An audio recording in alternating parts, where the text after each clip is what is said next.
Warning: the following video contains explicit language, which may be offensive to some viewers or inappropriate for children. The content within this video is intended for mature audiences only. Are you ready?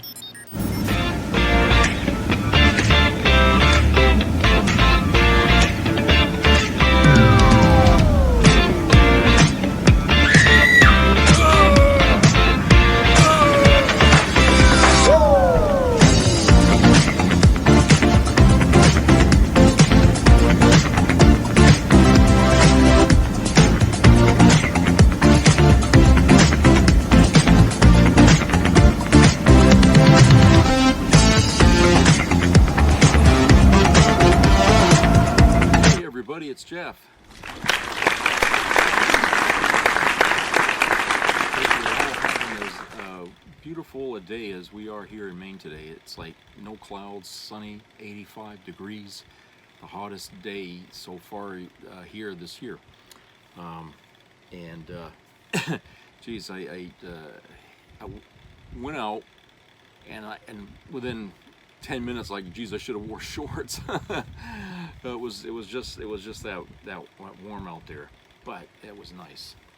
And you know, I went out, and Melissa and her family came down. Her father had an appointment with a hearing aid place because his hearing aid, something went wrong with it, and he had to bring it down there for them to fix it or whatever. So while they came down, they left it there, and then we went and ate over at Wendy's restaurant. And while we were there, you know, I ordered, what was it? Was it Denny that the name? I guess I can't remember, but it was one of those hamburgers that's got 2 patties on it. And I got the meal with the fries and all that, and a cup of chili, which came out to, I don't know, $16, $17, I guess, all of that that I had got. And while I got the sandwich, it came in this really small kind of wrapping. And I was like, that can't be mine. You know, it's like, that's got to be somebody else's. But they called out my name, right? Because that's what they do when you order there. They want your name, so that they would say, "Come get it." Gave them my name, and then once they loaded up the tray, they called it out, and I came and got it. I was like, so I went and sat down, opened that all up, and I was like, Jesus, this ain't. The large fries aren't large fries; they're medium fries, and the sandwich, which I used to remember the sandwich being before, now it's like, this looks like a slider. You know what a slider is? If you ever ate at White Castle, which I have a couple of times, okay, they have these little tiny buns, and they got a little meat or whatever the hell it is in that, and they're really small, but they call them sliders because they're small. Like, you don't get 2 bites out of one of those things, okay? If you go to a grocery store, you might see in the freezer section White Castle sliders, because they do sell them in grocery stores. At least they do here. But to get back onto the thing, that Wendy's sandwich that I got, which was usually something big, came back and it looked like a fucking slider. And I'm like, Jesus Christ, you know, and I paid 17 something for that, and that's what I got back. You know, and when I sat down with that, and Melissa's mother looked at me and she goes, "Oh, you're not too hungry, are you?" I said, "Well, I thought I was until I got this, and I guess, you know, I was expecting more." And Melissa, she had ordered, you know, of course she's really thin. I don't know if you remember seeing her in some of my videos, but she ordered chicken nuggets, and they gave her, count them, exactly 4 chicken nuggets, just 4. And I'm like, this is insane. This is fucking insane. Okay, people are buying stuff, these fast food joints, where they at one time would sell on the idea that they're giving you a lot, and now what people are getting really isn't a lot at all. But they're not lowering the price. In fact, in some instances, they have increased it, and you're getting less. And yet, when people complain about these fast food joints for doing that, they turn around and say, "Oh, well, the size has not changed. The weight of the sandwich is still the same as it was back then." Okay, and I'm thinking, well, my generation grew up with fast food. Okay, I'm 53. We grew up with fast food. As a kid, going to McDonald's was a treat. We remember the sizes of those fucking sandwiches in those days. Okay, the younger generation today wouldn't remember that because they weren't around then. So what they think is large is actually a medium or a small from our point of view, because we remember when we used to get a lot more, okay, than they're giving people now. And of course, the prices were different too. They were much cheaper then, but we got more. They're not doing it's, you know, so you can't fool us, my generation. You can't fool us about that. And you can't really fool, some younger people. They might have been born not too long, after our generation got out on its own, but they also remember, the stuff being a little bigger, okay, and cost less. But the really young kids today, they'll never know what the sandwiches really look like. But in the meantime, the corporations are sitting there telling us we're seeing things, okay, and we're not. Okay, it's clearly, if I'm saying that and I see it, and a lot of other people are seeing it, we're not all hallucinating, okay? One person maybe two, but not thousands of people complaining about the same fucking thing. There's something there, okay? It's not bullshit. That leads us into my first video here about, what stores are doing. And so let's watch that video here, come back and discuss some of that. How many of you guys grew up with Goodwill? I know I did. And I grew up with Goodwill prices. We came to Goodwill because we didn't have a lot of money to go and spend on brand new clothes, so we come to the secondhand store to find just good quality of clothes, maybe lightly used. That way we can still look good too. So it doesn't make any sense why we even have a secondhand store if you're just gonna put full prices on things. I mean, look at this skirt. It's $14 for this ugly skirt. Are you serious? Look at these prices. Look at that. Look, $17. It's a hoodie jacket. That was free, and you're reselling it back to me for almost $20. We are all struggling. We're all struggling, and Goodwill is supposed to be a place so we can come and get secondhand things so we don't have to spend as much money because we can't afford it. And they're making so much money off of our back, off of clothes that have been donated. Hey, I don't even know what the percent margin is and how much money they're making off of free clothes that they're reselling back to the public. This should be illegal, how much they are freaking charging people. Don't shop at Goodwill. They're stealing your money. Playing The Price is Right with my boyfriend at Target. How much is this? $12. $50. You're lying. How much is this?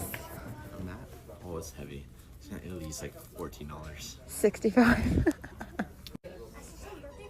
How much is This this? stuff's expensive, so... Oh, it's Stanley. $45? $100. How much is this? It's plastic. 18? $18.99? $80. You're lying. These prices are getting out of control, and Americans are just tired of it. They're furious. Like, they're even out here recording every single situation where they're out here. They're just picking up their phone and just recording. They're like, hey, these prices they're getting out of control. But hey, listen, this is only the beginning. Don't forget that this is only a 90-day hold on tariffs on China. Think about it. I just made a video about this, about Walmart and their toys. We get majority of our toys within these stores from China. That's the reality of the situation. And all these companies around here, they're using an excuse for tariffs. It's like, oh, tariffs are bringing the prices up. They're making everything back. While that is true, they're price gouging. They're taking advantage of the system. We haven't even gone back down from pricing back during the pandemic. All right, excuse my stutter. The pandemic prices are still here. So guess what? Tariffs are going to bring it even higher. It's not going to get any better anytime soon. In actuality, it's going to get worse. Toys are like, I worry about how this Christmas is going to go, the holiday season, because prices are just going to keep going up. Even Goodwill, guys. Goodwill, they get all their products for free, their donations. So the fact that they're going and reselling these items for, profit, like I'm talking about $20-$30 for some items that we're donating, like it just doesn't make sense right now.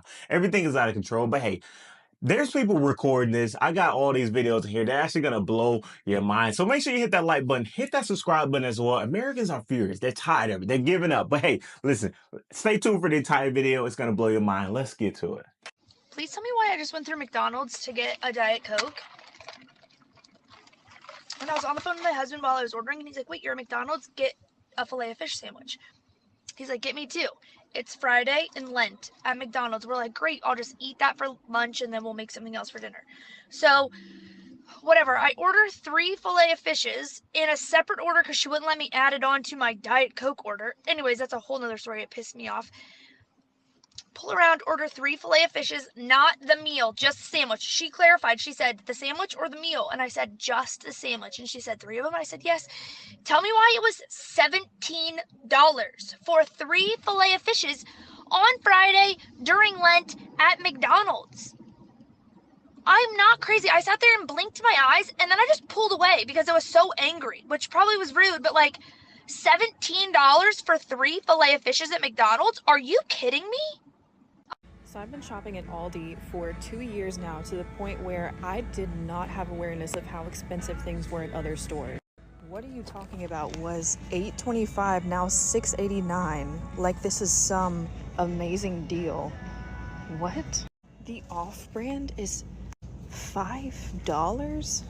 I genuinely feel like I need a slap on the wrist because I just left Aldi and I paid $1.19 for a huge box of off-brand Fruit Loops. They don't have any bad dyes in them, they don't have any bad ingredients, and they taste amazing. I just looked at the Fruit Loops here, $6.89. I just did the math. That is a 479% price increase. Because I have the privilege of driving 30 minutes to my nearest Aldi, I get to pay 479% less on cereal alone. If you're not in the food desert, you better be grateful. Makes my stomach hurt. Welcome back to my series, Extremely Overpriced Everyday Items for Seemingly No Reason at All. Target edition. This definitely not poop-colored table for only $130. This super realistic tree for $120. It's fake. A basket for $50. It is ethically handcrafted. I went to the website. It is incredibly unclear how much the profits the artisans receive. This is Target, not Crate and Barrel. I promise you, this is not worth $56. Find a coupon. Are we buying trash cans for $140? Are we buying $140 trash cans? This set is $70, and I can't quite describe what this feels like except for nails on a chalkboard. Your stuff is cute, but I can't afford it, girl. Twinning. Put that back before I break it. I'm sorry. What? What? $30? It's like the size of my hand. While not insanely expensive, there is something terrifying about this. What happened to you, bud? How much are those Doritos? Hey, look. Y'all know why y'all ain't buying nothing off TikTok shop? Look, it's like grocery store video day. This bag, hey, look, hold on. This bag only has, see, that's the air right here. Stay with me, people. From here down, $6.49. Wait, $6.29. Okay, well, 20 cents. whatever. I mean $6 for this. Its groceries are absolutely ridiculous. Look, I'm gonna start prostituting. I gotta pay for this somehow. I mean, I hate to break it to the moms out there, but it's coming. It's coming. Hey, that back page is looking good. Man, I tell you what, ain't it though? You know the OF page? It's the Only Scott page. I mean, I gotta get a wire transfer from Wells Fargo just to buy a pack of chips. Expensive ass place. So y'all, I'm at my favorite grocery store, and I just want to show y'all the prices on some of this stuff. Hold up. This is really great tomato sauce, like spaghetti sauce, and it's $11.99. Wow. This is the signature select roasted onion and garlic pasta sauce, and it's $2.49. And I think I'm gonna try this one. Parmesan cheese, $8.99. This is $8.99. OMG, when did this cheese become $12? Look at that. $13.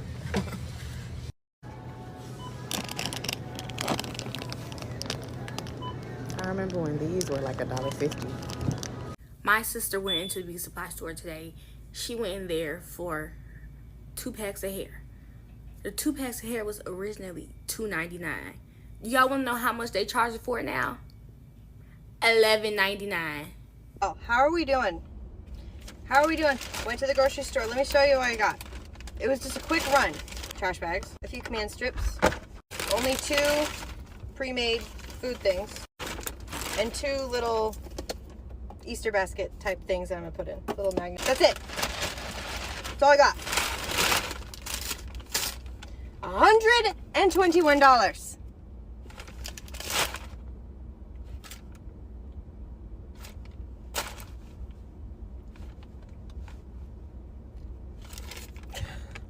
My husband and I are at Meijer right now, and I just thought y'all would love to see how they're price gouging the fuck out of meat in an already horrible economy. So as you can see, this slab of ribs is being told that we're getting a huge special savings because it's 10% off, $19.62, right? For 7.29 pounds. 7.29 pounds. All right, put it on the scale, babe. How many fucking pounds did that say? 3.5. These people are so fucking criminal, it's ridiculous. So if you're out here shopping, make sure that you are checking and weighing all of your meat, because these stores are charging astronomical prices. They're price gouging because of the economy. And if people aren't weighing their stuff, if some old person came in here and wasn't thinking to weigh their stuff, they would have a serious fucking issue at the register. They'd be paying ridiculous amounts for it. It's fucking disgusting. Meijer Corporation, do fucking better. You guys are disgusting for that. Target, this is a joke, right? Like, you know your Target, right? $140 for a sheet set. Is anybody really paying $140 for sheet sets at Target? I want to know. I gotta say right off the bat, the first part of that, the Goodwill, that woman at Goodwill, I can vouch for her because we have a Goodwill here in Bangor, and they are doing exactly the same fucking thing. In fact, I remember when Goodwill first opened over here, because that's where that spot is, with that store where it sits now. That used to be a craft store, okay, that I used to go in there and shop and buy model kits from, like some of the ones you're seeing hanging there up on the ceiling. I bought a lot of model kits at that place, okay, and then they went out of business. It was called Basket World, okay, and they had Basket World, and then they, inside that same store, they had a section there just for people who build models, okay, and the guy that worked there, used to talk to him a lot. I think he moved out of Maine. I don't know where he is now, but I haven't seen him in years. But went in there, and then when they sold Basket World and that place had to leave the hobby section, Goodwill moved in there. And when they moved in there, the place was a disaster. I mean, it was unorganized, and there was shit everywhere, and it didn't really matter because all the stuff was donated to them, and they would just take that and put it out on the floor, and the prices were cheap. Now, my girlfriend Melissa, she loves Goodwill, or she did, and she used to go there all the time when they would come to Bangor. Like I said, she lives way up in Lincoln, but they would come to Bangor, and she would go to the Goodwill in Bangor, then she'd go to the Goodwill in Brewer. There's another one in Brewer, which is smaller than the one they got here.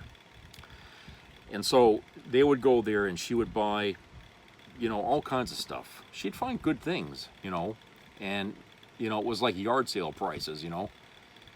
But then I would say within the last 10 or 15 years, I noticed there was a change happening in that store, in Goodwill in Bangor, okay? And I started to see that, you know, things were starting to look a little neater in there. Things were getting more organized, which was fine about that, okay? It made it easier to find stuff.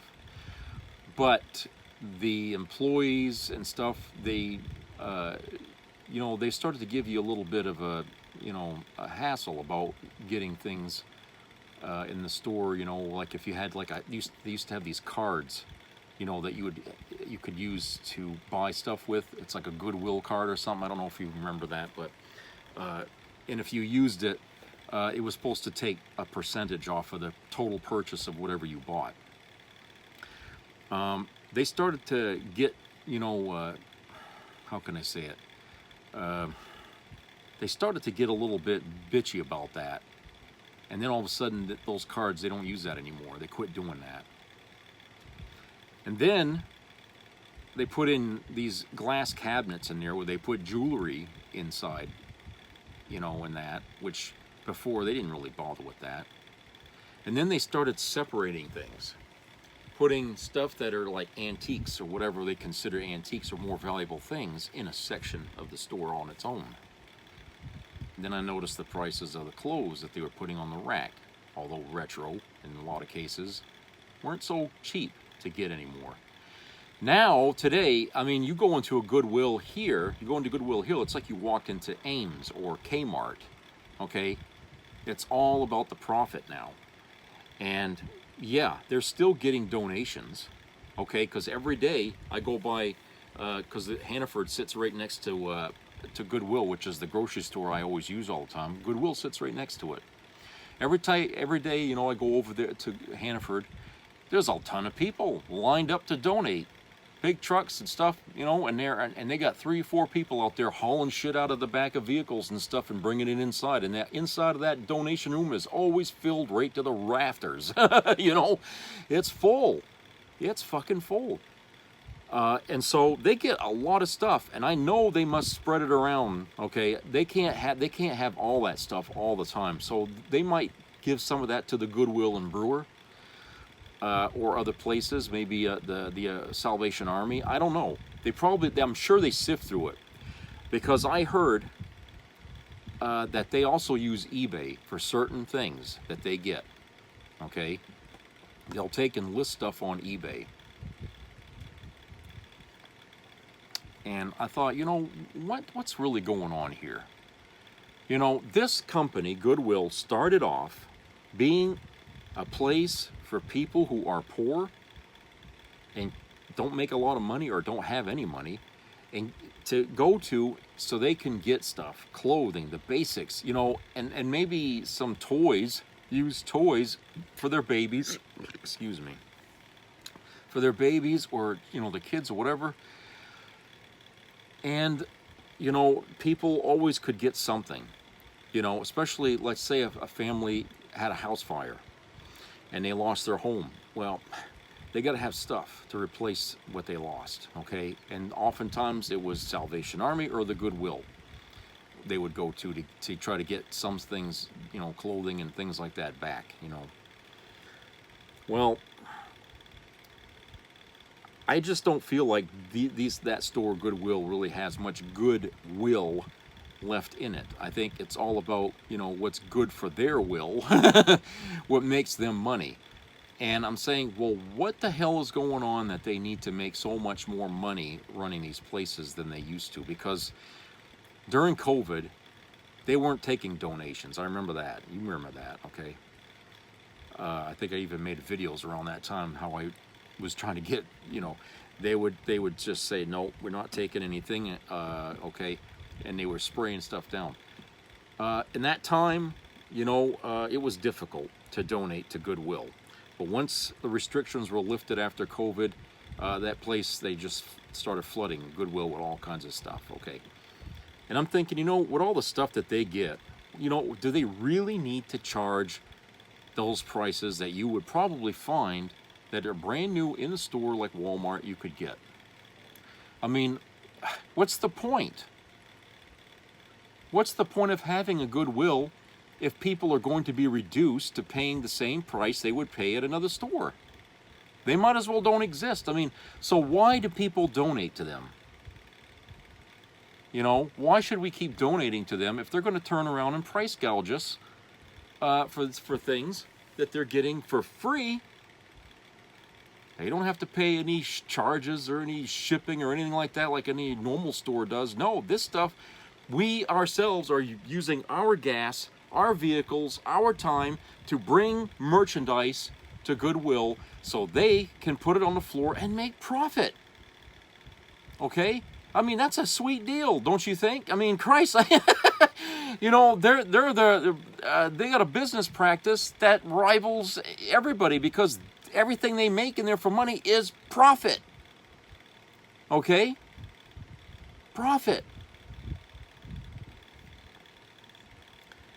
And so, for somebody that, you know, needs to get things and stuff, I feel bad for them because now their options are limited.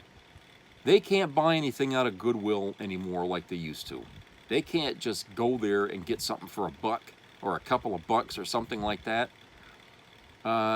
You know, because now they want more money for something like my girlfriend. She goes there now. She's really always bitching about that. She'll find something, a shirt, and it's got a stain on it.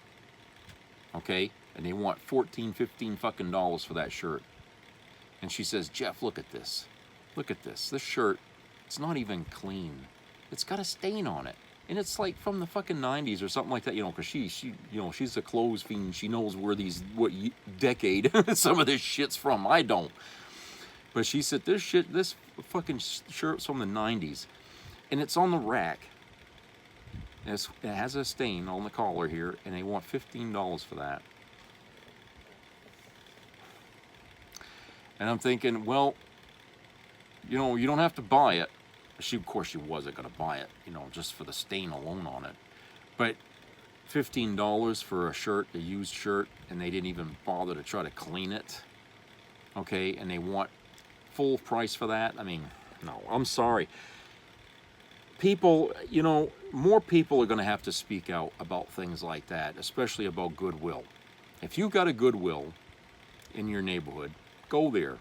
See what's going on those racks. Just go there for the hell of it. Just look around and take a look at the price tags. And then you ask yourself, is this worth what they're asking? And does this jive with the philosophy of what this store originally started about? Okay? Think about that, because look, as far as I'm concerned, Goodwill is just as much a regular store like Sears or JCPenney as anything else out there, okay? There's no Goodwill left in Goodwill anymore. It's just not for people who are destitute and need help. It's not there. And you're kind of like reduced to actually having to go to churches, parishes, and stuff like that, where I know in Old Town there's a church there. They have a basement under it, and under that church they have all kinds of stuff that's donated to them, which people can get. They're doing actually what Goodwill used to do, okay? And so I would recommend that if you have a place like that, a church or a parish, and you want to donate stuff, okay, and you want to make sure that, you know, what you have, you know, somebody gets it, right? You know, it may not be, you know, totally ruined or whatever, but you don't want some store to profit big money off of it. Okay, take it to a church, take it to them. Give them the donation. If you want to give them canned food, they'll do. Just give them that, because then you know they're not going to ask people for money. if they need it. Okay, if they're starving, they need food, they will give that stuff away. Okay, they are doing what Goodwill used to do. And you know, that's kind of what I'm saying, you know, nowadays, is that it's sad that we have, you know, this fucking this river of greed that flows through the business world in our country here. Okay, and stores may have started off with certain philosophies about giving and stuff like that, but over time that got erased. Whether it's because they changed ownership or managers or whatever the hell it was. Somebody got their hands onto Goodwill and they decided that, you know what, we can make profit off of this stuff. Some of the shit we're getting here seems like it's really valuable because we go on eBay and we find what it's worth to somebody online. We should be charging that kind of money. Okay? It's like, well, if people have the money to buy these things at the price you want that you saw on eBay, why won't they just get it from eBay themselves instead of buying it from you? I mean, you think you're going to compete with eBay or Amazon or something like that? You know, come on. Your stuff is used. Your stuff is used, and many times you don't even know what condition your stuff is in. Like the electronics that you get, like maybe a VCR. Did you plug it in, put a tape in it to see if the fucking thing still works? In most cases, you don't. There are times I bought like little Walkman radios in there, put batteries in it, fucking thing doesn't work. Okay? They don't test a lot of that stuff that they get to see if it's in working condition, but yet they'll put a big price tag on it and expect someone to buy it. Okay? I remember one time I wanted to buy a boombox from there, which I have, by the way, it worked, but I wanted to plug it into an outlet to see that the damn thing worked, and they weren't giving me an easy time to find an outlet, and I'm thinking they were trying to, but I wasn't walking out of that store with that goddamn radio until I knew the thing worked. So I did. I plugged it in, and it worked. It was working fine. The tape deck worked in it and everything. I still got it. Okay, but like I said, these people, they get a lot of things like picture tube TVs, like them small ones, 12-inch screens. They don't bother to check to see if those things work. They don't plug it in, turn it on. They just take it, clean it up, put a sticker on it for a price, throw it out on the floor. So, like I said, it's getting really bad out there as far as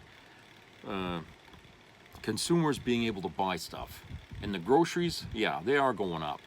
Okay, I see that happening here all the time now. Food's going up slowly, but it's going up everywhere. And I know we'll probably see a lot more shelves that are not quite full.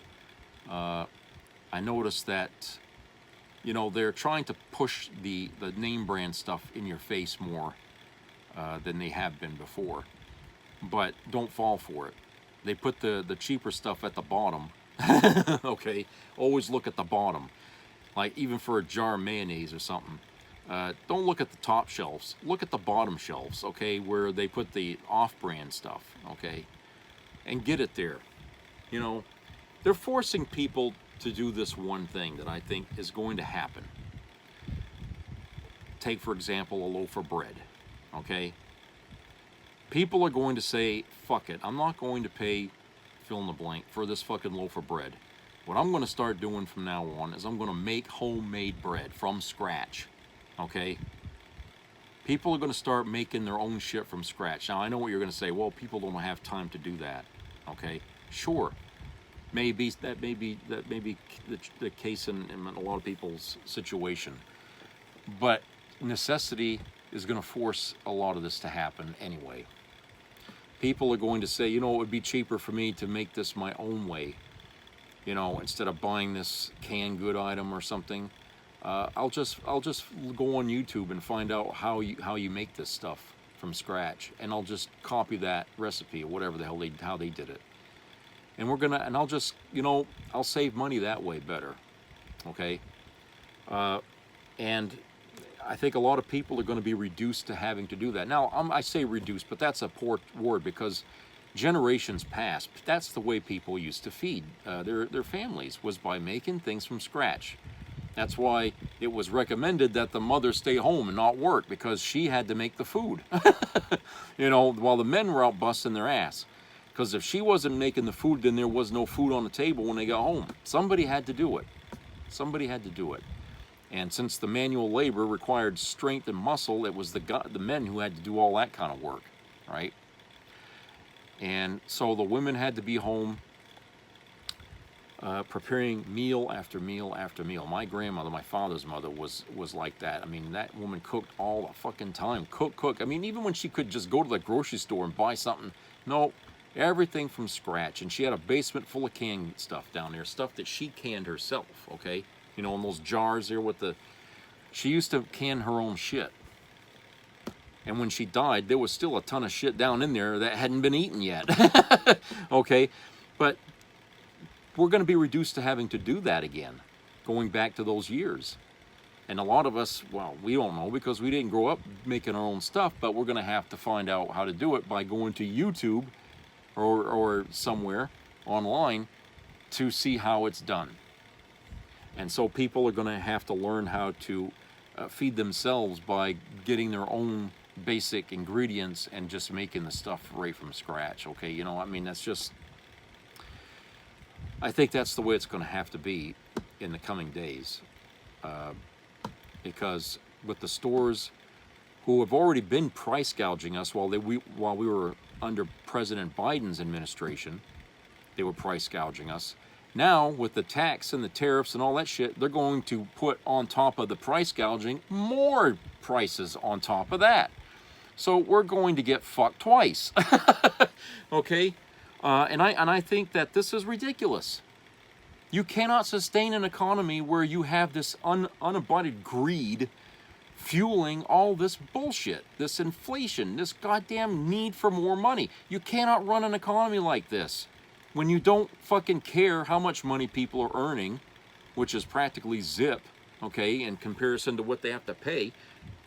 If you're not going to allow people to work for a decent wage, then how the fuck can you make undecent charges on people and expect them to pay? They pay in expenses almost what they earn. How can they pay you more than that? Okay? I mean, some of these people working in these stores are living in the same conditions, okay? They know exactly what I'm talking about. And yet they're in there sweating because they don't know if they're still going to have a job the next day because, hey, if it's costing the store too much money because people aren't buying enough, we're going to cut workers. Layoffs. It's a stupid setup that we have right now going on in this country. And it's all fueled by absolute greed. That's all it is. It's just fucking greed. There's nothing wrong with making a profit. But to make an obscene profit, I'm sorry, I don't follow you that far, okay? You can make a profit to keep your business running, but you don't need to make a profit plus, okay? I'm sorry. If that says, oh, you shouldn't put rules on that. There should be rules if you're fucking squeezing the goddamn country's money dry. You're hurting everybody by doing that. You don't think that, you don't care about that, but it's happening and it's going to cost you in the end. A lot of businesses are going to shut their doors. So let's go to a commercial break.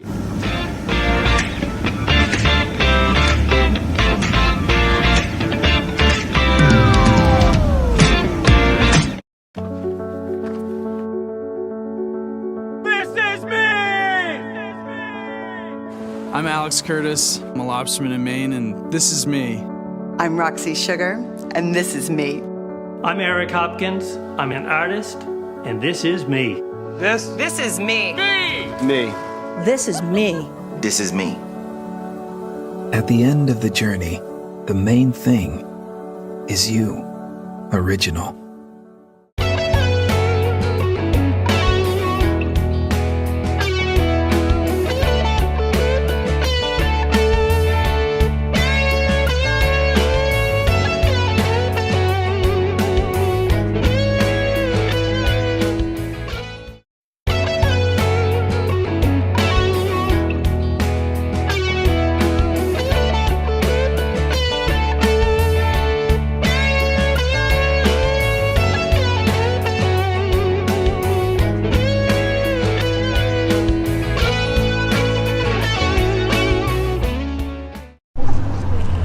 thought I'd just get head spins.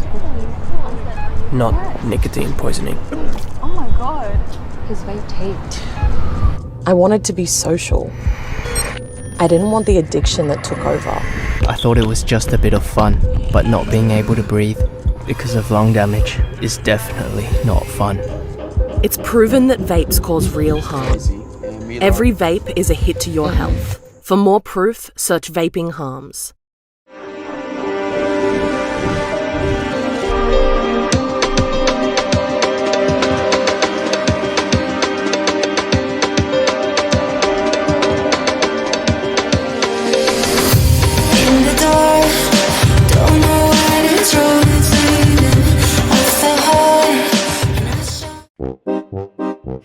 President, your first 100 days has far exceeded that of any other presidency in this country. Ever. Never seen anything like it. Thank you. Congratulations on this truly historic first 100 days of your administration. This is the 100th day of the most consequential, historic first 100 days in the history of this country. In your first term, you were courageous. This time, you're not just courageous, you're actually fearless. You've probably assembled the greatest cabinet ever. They say I wear a lot of hats. Even my hat has a hat. Since you've been your last 100 days, which saved, are you ready for this, media? 258 million lives. 258 million lives. They all hated me in my first term, and now they're kissing my ass. You know, it's true. So what do you think a Trump government would look like, Senator? It would be chaos. Donald Trump is a con artist. They kiss my ass. Thank you. It's true. They kiss my ass. By the way, thank you for the opportunity. Thank you for that. And it usually starts with the president. Over the next 100 days, we're going to do much more. Never mix salt with these two ingredients if you don't want your hose to be rock hard tonight. Every time you see an older man with a young woman, you can bet he's using the salt trick. In fact, I've been left unable to walk for more than 4 days because of it. This talk about women only wanting money is just an excuse from guys who can't perform in bed. What women really care about is whether a man can heat things up in the bedroom and keep everything working. Having worked in the adult industry for many years, I discovered this after watching a video by Emily, a friend and former adult film star. In the video, Emily reveals that every man has a little hidden button on his body. When activated, it can make even 80-year-old men stand tall and be ready to handle any young woman for 2 straight hours. Dr. Jack Jordan scientifically proved this, and the method works so well that it makes your body stay rock solid whenever you want. All you need is the salt recipe in the morning with a bit of warm water. It takes less than 15 seconds. Fun fact, this recipe was banned for over 40 years because it threatened the sales of the famous little blue pill in pharmacies. After the video about salt featuring the ex-actress went viral, I can now share it here. Just click the link in the description or the pinned comment to access everything you need to make this recipe.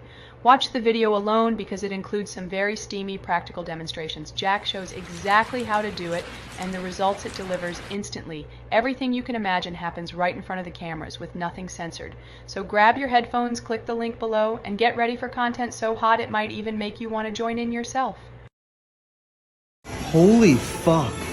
Were you just checking out her ass? No, I wasn't. You know what? Fuck this. Wait, babe, calm down. Oh my god. Mary! I am sorry!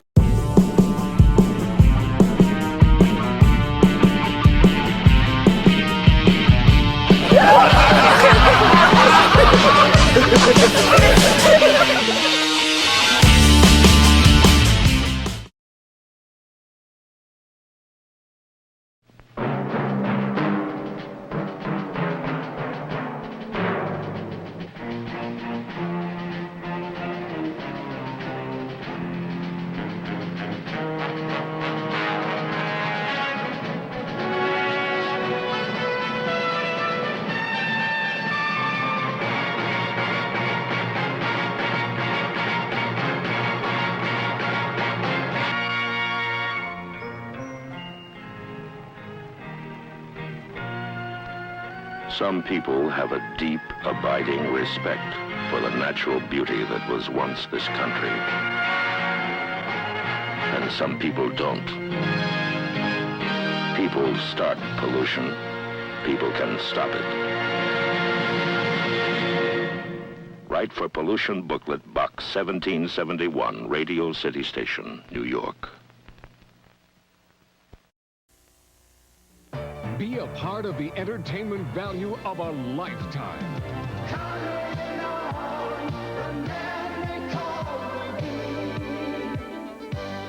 I loved it. It was the best performance I've seen in a lifetime. I loved the show. I liked it very much. He's a very entertaining man. It's well worth the money. Now appearing in Charlottetown, coming to Halifax November 6th to the 18th, and St. John November 20th through the 26th.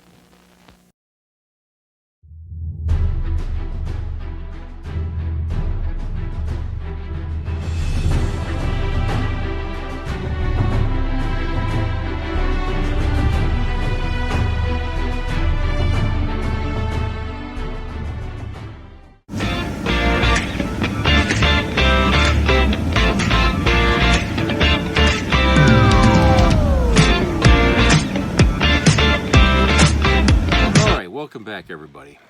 Okay, this second video I have here is about more people who are regretting that Trump is president again and watching people that they love or that they know being deported unjustly. And so let's go to that video here and we'll discuss that on the other side.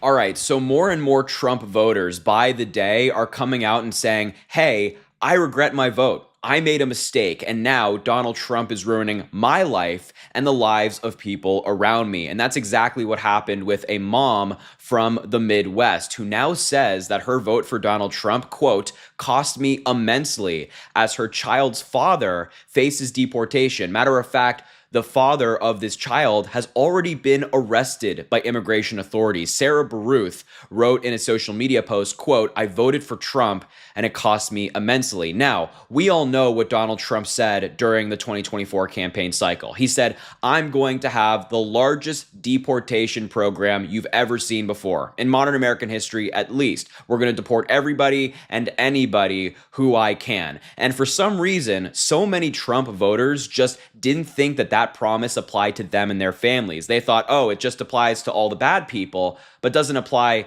to me. But now, so many of these Trump voters are finding out that Donald Trump doesn't have loyalty to them, even if they have loyalty to him. So this is a photo down here of Sarah Baruth with her partner at their graduation. And of course, he is now facing deportation. Baruth from the Midwest expressed regret over her political choice in November's election, saying her vote for Trump resulted in devastating personal consequences. The father of her eldest child faces deportation amid the administration's hardline immigration policies. And of course, she did not name her partner. Baruth recounted a love story that began in high school, blossomed into a family, and was now unraveling because of what she described as the rigid, unforgiving nature of immigration enforcement.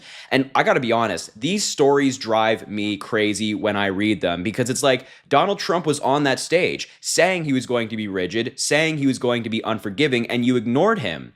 You basically said, oh, I don't think that applies to me. And then you voted for Donald Trump, putting your loved ones in jeopardy. It just drives me nuts trying to understand the rationale and the logic here, of which there is none. So maybe my attempt to understand it is what's driving me crazy.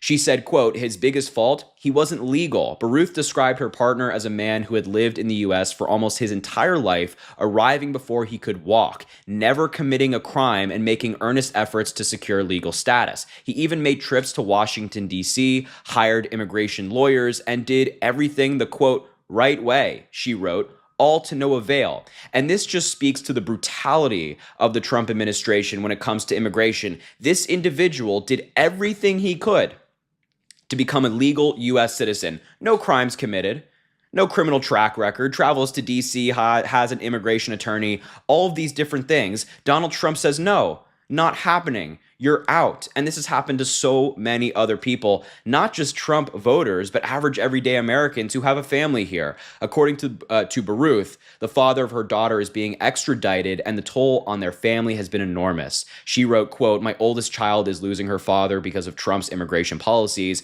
Do I feel like I made a mistake? Possibly. Ask me again when I'm not so emotional." That quote is also mind-boggling, because I understand she's emotional and I genuinely feel for her, but how can you not acknowledge that you made a mistake? Right? Obviously, if the president of the United States is now targeting you and your family and you voted for that man, I think it's pretty easy to acknowledge that, yeah, you probably shouldn't have. Baruth said her post wasn't a plea for sympathy, but a call for awareness. She said it was a stark warning that immigration enforcement did not only target criminals, but often ripped apart families who contributed positively to their communities. She said, quote, "I didn't post this for sympathy, but y'all need to know it's not just bad people with a criminal record being deported. These people are fathers, providers, head of the household. The enemy wins by destroying the family unit with this policy." And of course, a number of Trump supporters have found themselves in similar situations. And here's something that I really think embodies how many of us are feeling. Jen Garrison Stuber, the advocacy chair at Washington Homeschool Organization, responded in a separate post to the story saying, "I'm sorry about your husband. He didn't deserve this. We didn't deserve this, but you and millions of others voted for this. Trump said he was going to do this, and we tried to tell you to listen to him, and we pleaded with you on behalf of us all, but of course to no avail." And I think that's exactly right. Look, people like Kamala Harris, people like Joe Biden, folks like you at home tried to warn these Trump supporters that the tariffs, that the immigration policy, and the other things that Donald Trump is doing doesn't just affect Democrats. It doesn't just affect people you don't like. It will affect you.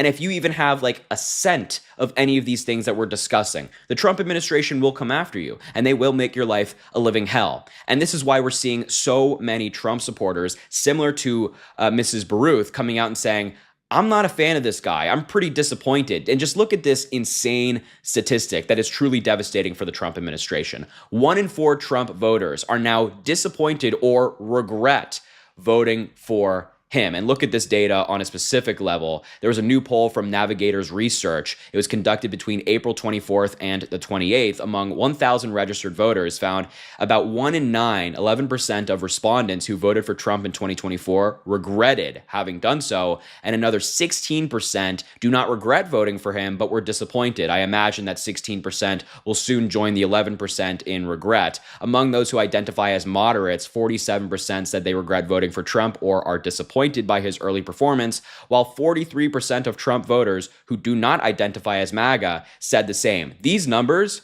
are a total collapse in support for Donald Trump. Now, the vast majority, 73% of Trump voters neither regret their vote nor feel disappointed by his first few months, and only 13% of MAGA Republicans said they regret voting for Trump. But just think about that. If you lose 13% of your base, you lose elections. You're done. You're toast. Imagine if Donald Trump lost 13% of the people that voted for him. It was what, like 77 million people voted for him? Losing 13% of that is a significant portion and would almost guarantee a Democratic victory in another presidential election. So his support has virtually collapsed across the board, especially among his base. And it's not just among his base. We're also just seeing this across the country among the American people. Donald Trump now only has a 43% approval rating according to Gallup, and it's remained in the low 40s, even high 30s in the past couple of months because of all the things that Donald Trump is doing. A 53% disapproval rating as well in this poll. He's completely underwater. And I would anticipate that not only this number, but the number of Trump voters regretting their vote for Donald Trump is about to go up significantly because of this new big, beautiful bill that Donald Trump is trying to sign into law. And what's interesting about this bill is that Donald Trump is trying to frame this as a middle-class tax cut, but in reality, all it does is give a huge tax cut to the wealthy and screw over everybody else. And they're trying to say, no, it doesn't cut this program, it doesn't cut things that you rely on, but in reality, it does. And if you have any doubt about that, here is David Sachs, who currently serves in the Trump administration, acknowledging that this bill cuts hundreds of billions of dollars from Medicaid. Have a look. This bill cuts $880 billion for Medicaid over a decade, which is something that already is politically tough and controversial. It imposes work requirements for able-bodied adults. This is similar to what Bill Clinton did back in 1996 with welfare reform, basically saying that you can't be a layabout and get welfare. So these are relatively tough things to do politically. It's like, do I want to see even more cuts? Yeah, absolutely. This bill cuts 880. So, I mean, just look, this guy is like a really wealthy individual, and he's sitting there saying, yeah, I want to see more cuts to more programs for hardworking Americans. It's gross. It's disgusting. But again, this guy is currently serving in the Trump administration. His name is David Sachs. He's serving as Trump's crypto czar. And he's up here saying, like, yeah, this is cutting your funding for these programs by hundreds of billions of dollars. But I suspect that because of these cuts and because of Donald Trump's hard line on immigration and a variety of other insane policies he's putting into place, namely the tariffs, we are going to see more headlines like this of people saying, my vote for Trump cost me. We've already seen plenty of them, and I expect that we will see some more in the near future. So anyway, I just wanted to bring you this story, provide a little bit of context here, but I will leave the video there. Thank you so much for watching. I appreciate you.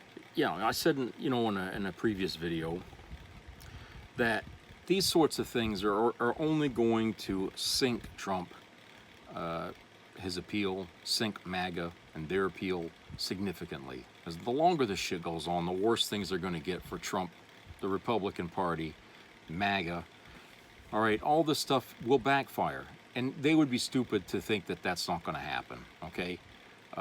And I would guess that they probably feel that way because as dumb as they were to vote for the guy, they would be equally stupid to think that what he's doing is actually a good thing until it happens to them. In this case, that's what happened here. This person here who was a Trump voter now regrets voting for him because of the cost of having voted for him was something they didn't think would happen. They didn't cross their mind at all when he was talking about deportations that it meant anybody they knew. Okay? And they should have suspected it, as the Democrats did, because they know what kind of man he is. They knew what that meant when he was talking about deportations. It wasn't going to be just limited to illegals in this country. It was going to be anybody that he doesn't like. Which is why I still say, African Americans, black people in this country, you better watch out. You're next. Okay? They're going to start deporting people of color and people of different nationalities. If you speak with an accent, okay, they're going to look at you cross-eyed or whatever. You know what I'm saying? Your name goes on a list. And, that shit that Elon Musk did there to get, what the hell was it with him and them damn kids there that he got to hack into the system to pull information of the countries, the people in the country. Don't think they ain't using that for that very reason, for deportations. Getting people's names or last names to see if they get a citizen here or whatnot. They're going down that fucking list. 20 million, remember that fucking number, that magic number? 20 million, folks. Doesn't matter where he gets these names or these people from, as long as he gets to that 20 million mark. That's his fucking goal. Even though there wasn't even half that in this country that it was illegal, he's still going to find the other 10 or 11 million people to add to that list. So that leaves a big fucking door open for a lot of people who think they're not going to get deported. Okay? But that's going to happen. And when it does, okay, the Republicans can kiss, there's some majorities goodbye, okay, in the houses. That's going to go. It's going to dry right up. That's why they're down in Louisiana trying to rig things down there. They're trying to minimize as much loss as they can because they know what's happening. They know what's going to come down the river here, okay? They know this. They know they're going to lose and probably lose big. But they got to do something to shore up, pre-damage control basically is what this is about. That's why they're trying to knock as many people off the voter rolls as they can possibly knock off, okay? Because they know that the momentum against Trump is building and building in a big fucking way. And it's only been, 4.5 to 5 months in office, and he's already swimming for his life to keep his head above water. I mean, Jesus, you realize how inept and incompetent you got to be as a fucking politician to get yourself that deep in the hole with the people, your own base? Like I said, a 13% loss in your base is a big fucking percentage. Okay? You're guaranteed to lose and lose big in any upcoming elections. Okay? I think this is the worst it's ever been for the Republican Party.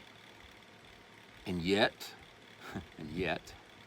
they continue to keep pushing his agenda. Like they don't know what else to do. So we just keep bending over and kissing the ring. Okay, they don't know what to do.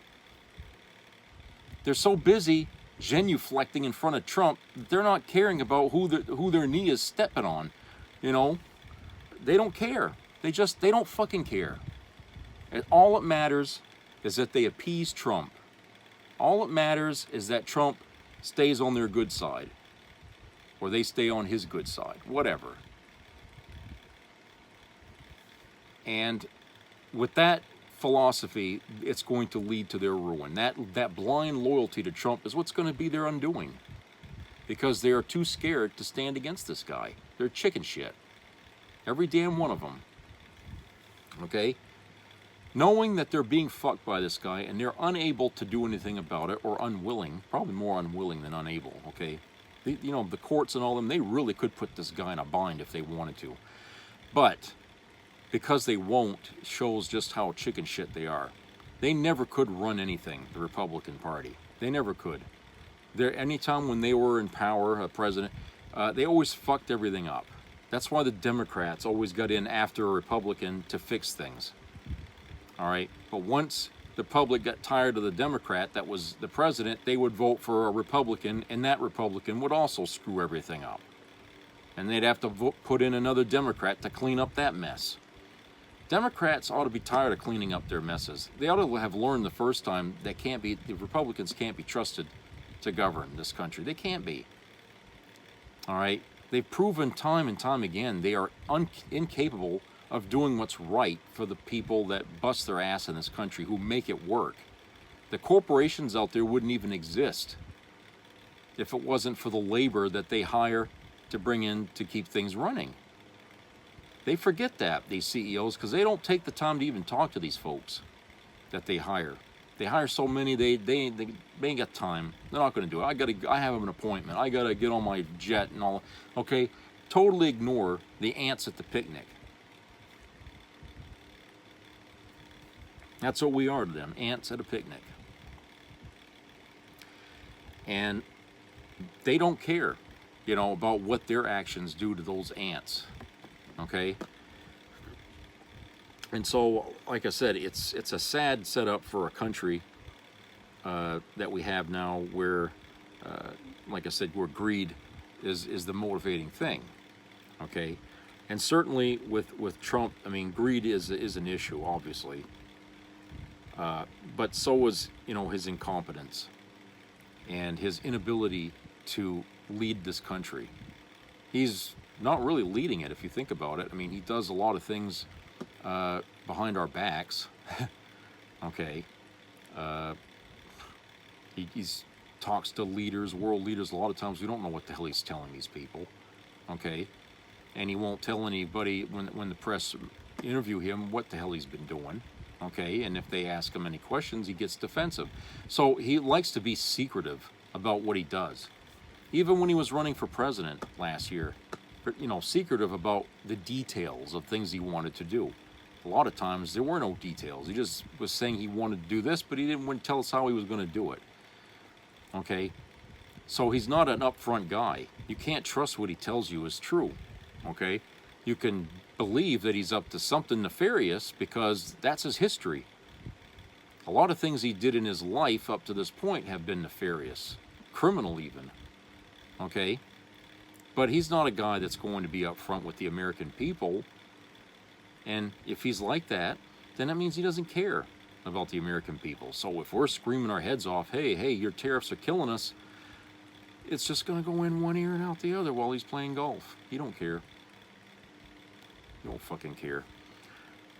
So, anyway, to further on this thing about expenses and stuff like that, I want to show you guys something here. My cat, okay, we'll just, she has to eat this special food from Hill's prescription diet, okay? It's for urinary care because she gets stones in her bladder and stuff like that. So, apparently this food is supposed to help to get rid of the stones so it doesn't build up, cause a yeast infection, whatever. You know what I'm saying? Okay, it's for her urinary care. Okay, I also give her this. It's same company, Hills. It's urinary hairball control. Okay, so what I do is I mix the two together. You know, half a can of this, half a can of the other stuff. I mix it together. Now the prescription stuff, this can, I have to get a veterinarian to prescribe that, which they did. And I go on Chewy.com. That's, you know, and I order it there because they got the prescription in their system, so I can get it from them. 24 cans of this at a time. Costs about $65 a month just for 24 cans of this. Okay.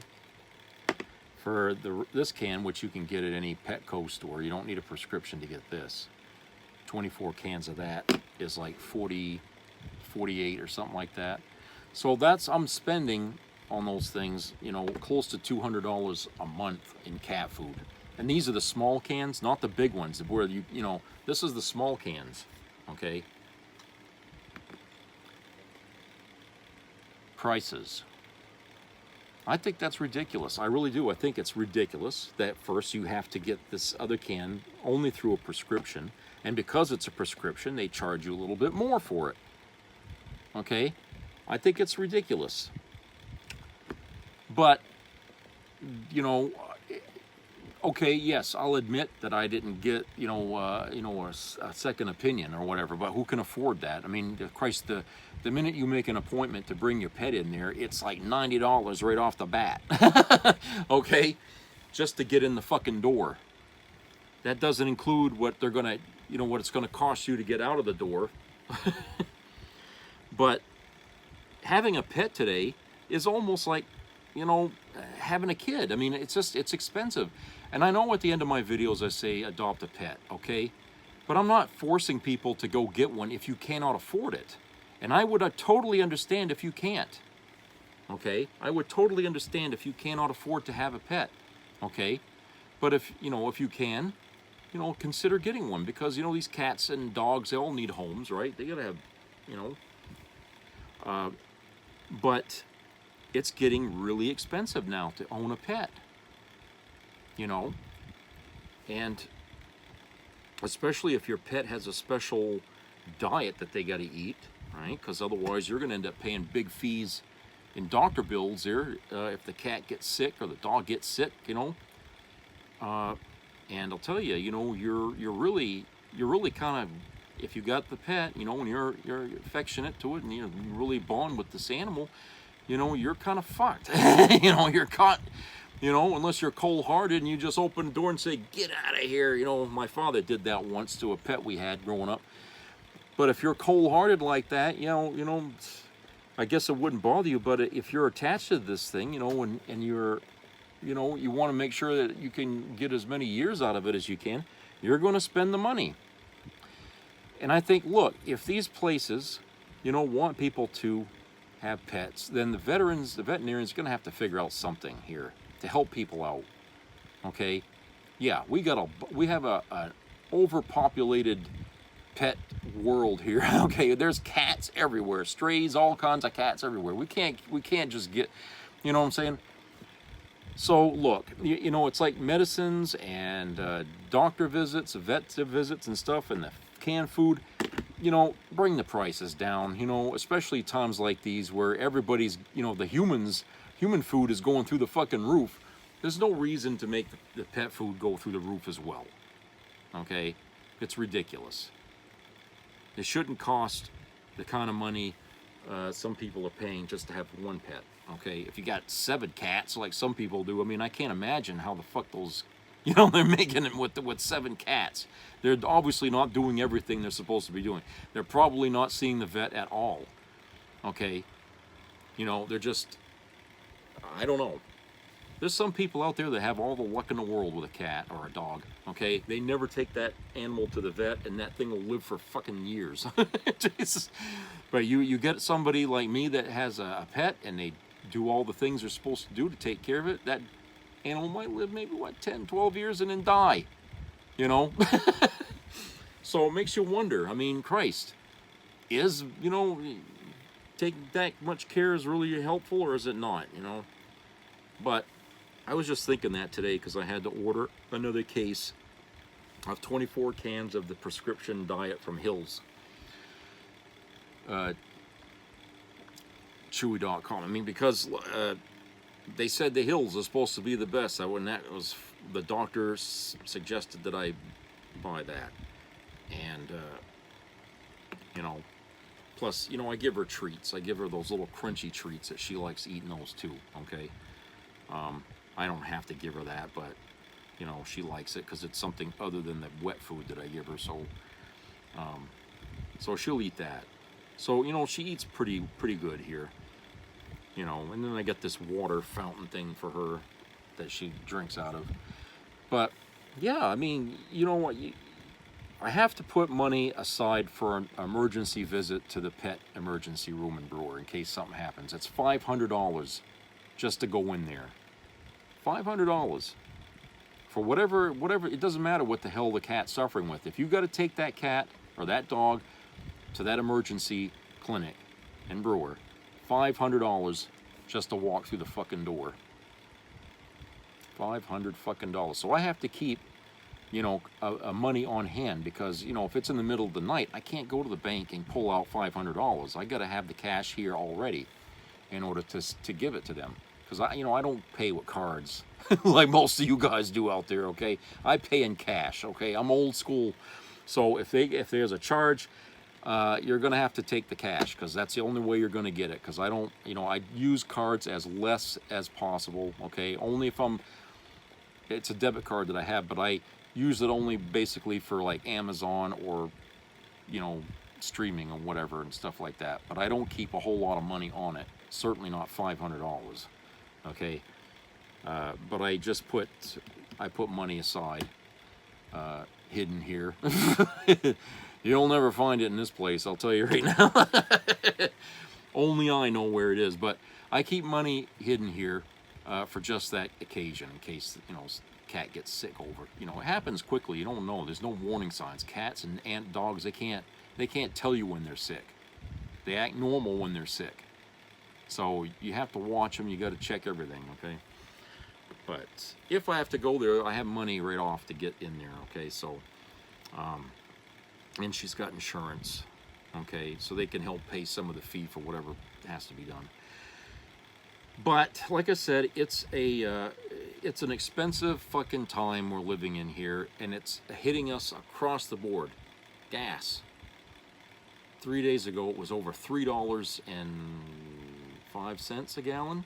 Today, it's at $2.85. It's fluctuating a lot because we're getting into the summer, okay? People are going to start traveling. The gas is going to go up. Expensive. Very expensive.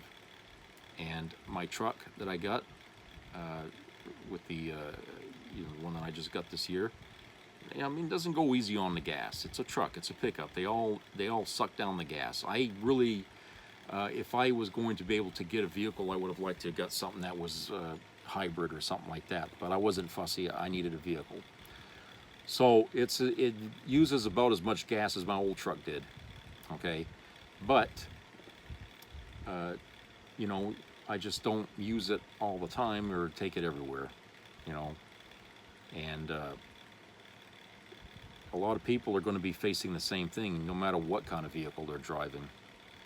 So these are expensive times, okay? And it's really self-inflicted. We didn't have to be like this at this point. We could have come out of COVID with the prices rolled back to a pre-COVID period where things were more affordable.